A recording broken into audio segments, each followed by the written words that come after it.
Welcome to What's Your MO in Healthcare, the podcast that's all about understanding the core motives of the people you work with and manage in healthcare. Well, welcome everybody. Thanks for joining What's Your MO in Healthcare. And today I have a very distinguished guest, Deena Rauch, who is recently received her doctorate in nursing practice. She is also a fellow color code trainer, certified color code trainer, and I've known Deena for probably about 20 years now. Most recently, she is working as a chief nursing officer for a critical access hospital in Idaho. And today we're going to explore, in addition to a little bit more about your background, how you have used color code throughout your career, spanning, 20, 30 years now as a nurse. And tell me a little bit about your most recent position. I started at the hospital I'm at now in August of 2017. I came to southwestern Idaho to fill in as an interim chief nursing officer for 4 months. And I liked it so well, I decided I would stay. So I've been there a little over 2 years now.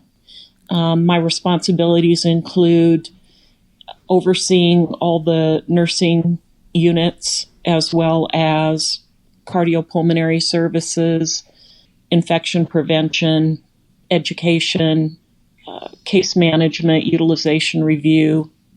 So big job. Among others. Yeah, big job. So getting into the color code, and I should explain to my guests that you are a blue-red primarily? I'm a blue with secondary red. Okay.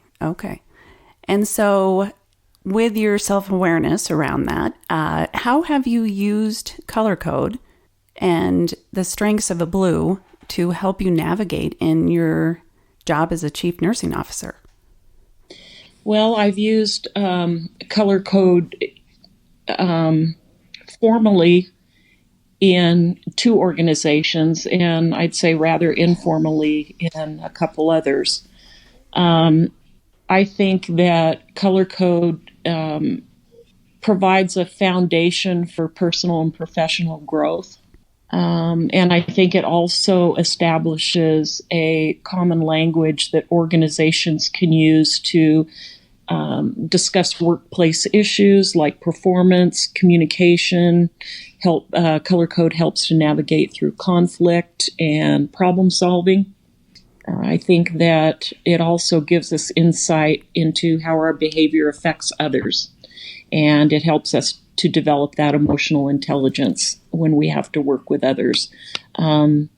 Absolutely. That's what it does. That it really does provide that foundation for an organization. So as a chief nursing officer, how have you used the strengths of your color, primarily blue with the secondary red, to navigate some of those things that you talked about, like conflict resolution? Relationship intimacy. I'm able to use that to develop strong teams. Mm-hmm. I use that by gaining trust, developing those teams by acknowledging others' strengths and their communication styles around those strengths. So to approach a red uses a whole different skill set than when you're trying to approach another blue personality, a white, or a yellow. Color code is so much a part of who I am and how I do my work that it's in constant motion for me. Mm-hmm. But I do know that if I am working with a red personality compared to my own blue personality, that I can be assertive, upfront, and even mildly confrontational if I need to be. And I know that person isn't going to linger or worry about that. It's just getting it out and just getting to the bottom line and the facts, and you cater your communication to that. I don't have to worry about feelings and things getting in the way of a direct conversation. That's right. And so I kind of liken it to putting on my big girl panties as a red with the red, and knowing that I can just tell it like it is. Exactly. So how about the other colors? Yellows and whites, are they more challenging for you? I think that all of the personality types can be challenging in their own ways, and easier in some ways. But I think that where it gets glitchy is if somebody isn't real healthy. If people are healthy in their lives and they approach their work and their life with clean motives, it's a lot easier to have conversations with those folks. If somebody isn't very healthy and they approach their life with unhealthy motives, then that trips up honest and genuine communication. Yeah, so tell me more about that. That's an interesting notion, this idea of a clean motive. I think clean motives serve others in a positive way or manner, where a dirty motive is you're only looking out for yourself and what you want out of a relationship. So how would you experience someone who has a clean motive? Are they more authentic? Do you feel like you know where they're coming from? Absolutely. Whereas someone with what you call a dirty motive, how would you experience them? Yeah, I think it's, as Taylor explains it, a clean motive helps you gain win-win solutions rather than win-lose solutions or lose-lose solutions. That's an interesting way to put it. Yeah. That might help the audience understand what we're talking about, because there's some vernacular within color code that, is very clear to us, but this whole idea of someone maybe not being as authentic and not coming across as being authentic, or you get kind of mixed signals, that could be someone who's, like you said, maybe is not healthy in terms of who they are and is not clear on that, is not comfortable in who they are. And it's very hard to read those people and to have an effective relationship with them. Tell me a little bit more about your work as a chief nursing officer. That's kind of the pinnacle in terms of, a nurse who is going into administration and working in a hospital. What are some of the challenges that you face? Well, anytime you put people together, you always have challenges. Mm-hmm. I think healthcare is a challenging occupation.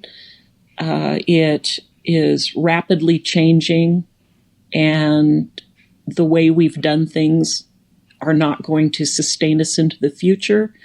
So we're constantly innovating, creating, developing, and evaluating how our work affects patient outcomes. And I think you summarized that nicely. That is basically the environment that people working in a hospital and in healthcare are dealing with every day. Constant change.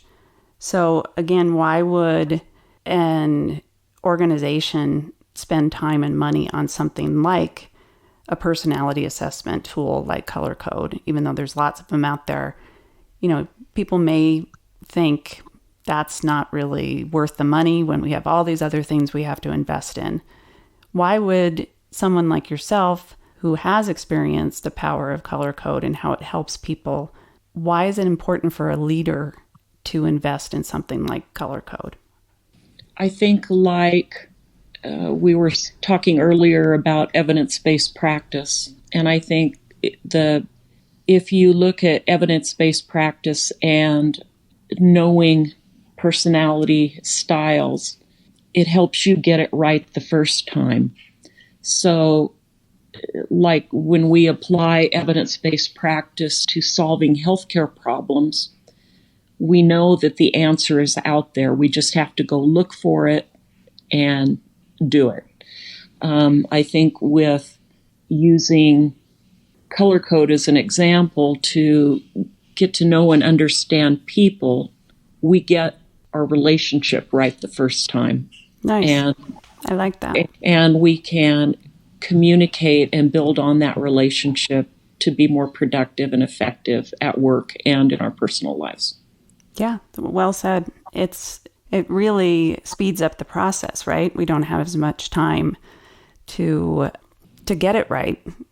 We have to be expedient in terms of our work because things are changing all the time. And so this gives you that ability to move to trust quicker. Mm-hmm. I think also in the context of problem solving, that the more diversity you have around that problem, in terms of how people view the situation or view the world, that you can reach better solutions to those problems if you have the diversity if you can acknowledge those different viewpoints up front and yes, and bring them together to begin with. I agree. And that you can acknowledge others' values and their unique perspectives, which enhances the team and the problem solving. Well, I want to thank Deena Rauch for being a guest today and sharing her insight and experience as a color code trainer and how she's used that in her role as a chief nursing officer. Until next time, this is Megan and Guido with What's Your MO in Healthcare. Thanks for listening to What's Your MO in Healthcare. You can find us on Apple Podcasts or on Podbean. If you like this podcast, we encourage you to subscribe and to let us know what you think. You can also follow us on Instagram, Twitter, and Facebook. Our website is moinhealthcare.com.